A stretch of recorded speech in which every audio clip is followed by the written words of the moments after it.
Welcome students. In a last lecture we learned the DCL command. In that we learn the save point. Okay. In save point there is one point, that is commit command with a save point command. Okay. आता याच्यामध्ये बघा काय changes made to the database by insert, update, delete command are temporary until explicitly committed. म्हणजेच काय सांगितलं याच्यामध्ये, तुम्ही काय करता तुमच्या डेटाबेसमध्ये चेंजेस करता कशाने, इन्सर्ट, अपडेट आणि डिलीटच्या कमांड यूज करून तुमच्या डेटाबेसमध्ये तुम्ही चेंजेस करत असता. मग हे जे चेंजेस आहेत ते काय असतात, टेम्पररी चेंजेस राहतात. कुठपर्यंत, अंटिल एक्सप्लिसिटली कमिटेड, जोपर्यंत तुम्ही त्यांना एक्सप्लिसिटली कमिटेड करत नाही. म्हणजेच काय, तुम्ही काय करता तुमच्या टेबलमध्ये एखाद्या रेकॉर्ड इन्सर्ट केलं, ओके, आणि ते फक्त काय होतं तुमचं टेम्पररी सेव्ह होतं. मग जोपर्यंत तुम्ही त्याला कमिट करत नाही, जोपर्यंत तुम्ही त्याला काय करता, कमिट करत नाही, कशासाठी, परमनंटली. मग जर का एकदा का तुम्ही ते कमिट केलं तर ते काय होतं तुमच्या डेटाबेसमध्ये काय होतं, परमनंटली स्टोअर राहतं.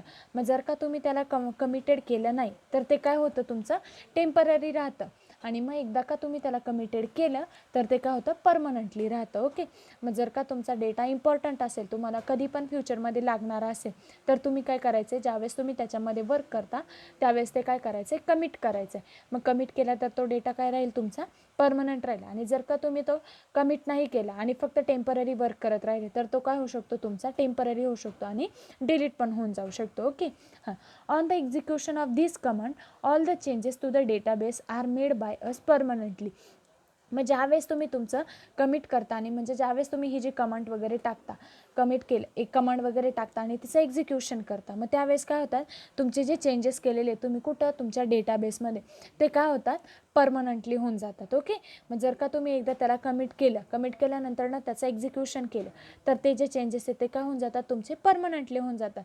आणि मग एकदा का ते परमनंटली झाले तर तुम्हाला काय त्यांना अंडू करता येत नाही. जर तुमचा डेटा टेम्पररी असेल तर तुम्ही काय करता,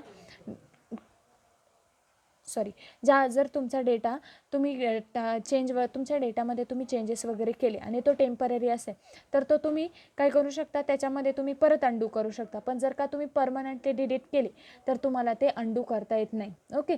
सेम मोबाईलमध्ये गॅलरी असते, गॅलरीमधला एखादा फोटो डिलीट केला तर तुम्हाला ऑप्शन येतो मूव टू रिसायकल बिल. मग रिसायकल बिलमध्ये गेला म्हणजे तो काय झाला, तुमचा टेम्पररी डिलीट झाला, तुम्ही त्याला अंडू करू शकता. पण जर का तो सिलेक्ट करून तुम्ही म्हटलं की डिलीट फ्रॉम मोबाईल म्हणजे परमनंटली डिलीटेड, तर तो काय होतो तुमचा, परमनंटली डिलीट होऊन जातो. म्हणजे तुम्हाला काय तो परत अंडू करता येत नाही. Okay. Now we learn the last point, that is DQL command. Okay. आता DQL म्हणजे काय, data query language. In a DQL command there are one point, that is the select command. Okay. Now select query is use to retrieve the data from the database. मग ही जी select query ती कशासाठी असते, तुमचा जो डेटाबेसमधला जो data आहे तो काय करायचा, आपल्याला रिट्राईव्ह करायचा असेल म्हणजे त्याच्यावरती वर्क करायचं असेल तर काय करू शकतो आपण, सिलेक्ट क्वेरी यूज करू शकतो. मग त्याचा सिंटॅक्स काय, सिलेक्ट कॉलम 1 कॉलम 2, आपल्याला जेवढा डेटा काय करायचे, जे जे आपल्याला कॉलम सिलेक्ट करायचे ते घ्यायचे कुठून, फ्रॉम टेबल नेम, ज्या टेबलमधून घ्यायचे ते. मग सिलेक्ट आपण कोणते कोणते कॉलम घेतलेत, रोल नंबर आणि नेम फ्रॉम स्टुडंट. ओके. आपल्या टेबलमध्ये काय आहे, रोल नंबर आहे, नेम आहे आणि त्याचा सपोज ॲड्रेस आहे. ओके. नाव हे 3 फील्ड आहे, पण आपण कोणतं कोणतं सिलेक्ट केलं आहे, कॉलम 1 आणि कॉलम 2 हे 2च सिलेक्ट केलेले आहेत आपण. ओके. मग आपल्याला काय दिसणार, फक्त रोल नंबर आणि नेमच दिसणार. कुठून, हा जो स्टुडंटचा जो पूर्ण टेबल आहे त्याच्यामधून काय दिसणार आपल्याला, फक्त रोल नंबर आणि नेम हे 2च फील्ड दिसणार. पण if you want the data from all the column, star symbol is use. पण आपल्याला काय करायचं आहे, हा पूर्ण टेबल पाहिजे. ओके. मग काय करायचं, रोल नंबर, नेम, ॲड्रेस एवढा सगळा फील्ड तुम्ही टाकत बसणार का, नाही. मग डायरेक्ट काय म्हणणार, सिलेक्ट स्टार, डायरेक्ट काय करायचं, स्टार सिम्बॉल यूज करायचं आणि काय करायचं, आपल्या टेबलचं नेम टाकायचं. टेबलमधला सगळा डेटा पाहिजे असेल तर काय करायचं, डायरेक्ट सिलेक्ट स्टार फ्रॉम टेबलचं name. Okay. Select star from student. मग स्टुडंटमधल्या हे जितक्या काही तुमच्या जेवढे काही प्रमाणात कॉलम्स आहेत ते सगळे काय होणार तुम्हाला डिस्क्राईब होणार. ओके. आता ह्या सिलेक्टमध्ये काय आपले क्लॉज आहे, 2 क्लॉज आहे. पहिलं येतं तुमचं वेअर क्लॉज आणि दुसरं येतं तुमचं डिस्टिंक्ट क्लॉज. मग आता वेअर क्लॉजमध्ये काय येतं, it is use to specify the condition in a select statement while fetching record from the database. मग आता वेअर क्लॉज कशासाठी, आपल्याला एखादी कंडिशन यूज करायची असेल तर आपण काय करतो, वेअर क्लॉजचा यूज करत असतो. ओके.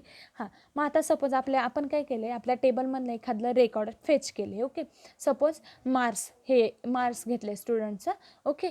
आणि मग काय केलं आहे की आपण हे रेकॉर्ड फेच केले डेटाबेसमधनं, ज्याचे मार्क्स आहेत ते, आणि कंडिशन काय दिली की ज्याचे मार्क्स अबव 30 ते काय करा, मला डिस्प्ले करा. ओके.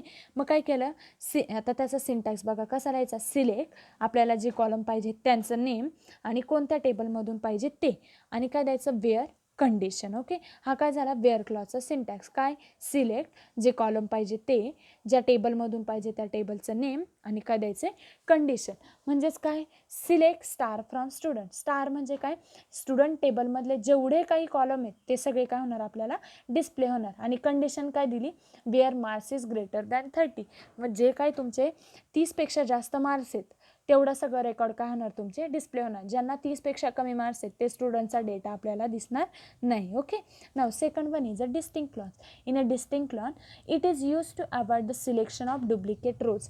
मग जर का तुमच्या हे जे डिस्टिंक्ट क्लॉज आहे ते काय करतं, डुप्लिकेट जो डेटा आहे तो काय करत असतो, तो अवॉइड करत असतो. Okay. Now example, employee table. Okay. Employee नावाचा टेबल आहे, त्याच्यामध्ये ॲट्रिब्यूट काय आहेत आपले, employee name, employee number, employee name, job and its salary. Okay. आता एम्प्लॉई नंबर किती आहेत, 5, नेम 5, जॉब 5. ओके. आणि सॅलरी दिली. पण आता बघा, एम्प्लॉई नंबर युनिक आहे, एम्प्लॉईचे नेम पण युनिक आहेत, पण इथं बघा जॉबचं प्रोफेशन काय आहे, विजय पण क्लर्क आहे, राम पण क्लर्क आहे, समीर पण मॅनेजर आहे, राज पण सनम पण काय आहे, मॅनेजर आहे. ओके. हां, आणि त्यांची सॅलरी कशी वेगवेगळी. मग काय केलं, आता हा जो डिस्टिंक्ट क्लॉज आहे तो काय करतोय, जो डुप्लिकेट रोज आहेत त्या काय करतोय, तो अवॉइड करतोय. मग काय सिंटॅक्स काय आहे, सिलेक्ट डिस्टिंक्ट आणि आपलं जे कॉलम आहे त्या कॉलमचं नेम टाकायचं फ्रॉम टेबल नेम. ओके. मग आता डुप्लिकेट कशामध्ये, आपल्या सपोज जॉबमध्ये डुप्लिकेशन आहे, मग काय करायचं, सिलेक्ट डिस्टिंक्ट, आणि काय टाकले आपण, जो कॉलम आहे ज्याच्यामध्ये डुप्लिकेशन आहे त्याचं नेम, आणि कुठून, कोणत्या टेबलमधून, एम्प्लॉय टेबलमधून. मग तो काय करणार, हा जो ॲट्रिब्यूट आहे कोणता, जॉब नावाचा ॲट्रिब्यूट आहे तो डिस्प्ले करणार, आणि त्याच्यामध्ये जे डुप्लिकेशन आहे कोणतं, क्लर्कचं, मॅनेजरचं, ते काय करणार, तो अवॉइड करणार. म्हणजे एकदाच दाखवणार. मग हा क्लर्क झाला, दाखवला, मॅनेजर झाला, दाखवला. ओके. क्लर्क त्याने इथं ऑलरेडी दाखवलं, मग तो क्लर्कचं घेणार का, नाही, डायरेक्ट मॅनेजर पण त्याने ऑलरेडी दाखवलं आहे, तो परत मॅनेजर घेणार का, नाही. वरती होता का, नाही, एकदाच आहे, मग काय, वर्कर. तो काय करतो, तुमच्या ज्या रोजमध्ये जे डुप्लिकेशन आहे, ओके, ते काय करतो, तो तुमचं अवॉइड करतो as per the column and as per the rows. Okay. Now we learn the foreign कीमध्ये काय असतं, आपलं पॅरेंट अँड चाइल्डचं रिलेशनशिप असतं, आणि त्यांच्यातला एक कॉलम काय असतो, आपला सेम असतो. ओके. कॉमन असतो. आता याच्यामध्ये ऑन डिलीट कॅस्केड आहे. मग त्याच्यामध्ये काय येतं, if a record in a parent table, कुठं, if a record in a parent table is deleted, जर का तुम्ही पॅरेंट टेबलमधलं एखादं रेकॉर्ड डिलीट केलं, then the corresponding record of child table will automatically deleted, is called as on delete cascade. मग जर का एखाद्या पॅरेंट टेबलमधलं एखादं रेकॉर्ड, करस्पॉन्डिंग रेकॉर्ड तुम्ही डिलीट केलं, तर चाइल्ड टेबलमधलं काय होणार, ते रेकॉर्ड ॲटोमॅटिकली डिलीट होणार. ओके. त्यालाच काय म्हणतो, on delete cascade. Okay. On delete कॅस्केडमध्ये काय असतं, पॅरेंट आणि चाइल्ड टेबल असतो. मग पॅरेंटमधलं एखादं रेकॉर्ड डिलीट केलं तर चाइल्डमध्ये ॲटोमॅटिकली ते डिलीट होत जातं. आता बघा example, consider the training institute in a database having the 2 table. Training institute घेतले, त्याचे 2 टेबल आहेत. पहिलं येतं कोर्स डिटेल आणि दुसरं येतं स्टुडंट डिटेल. आता कोर्स डिटेल हा काय, आपला पॅरेंट टेबल आहे, आणि स्टुडंट डिटेल काय, आपला चाइल्ड टेबल आहे. ओके.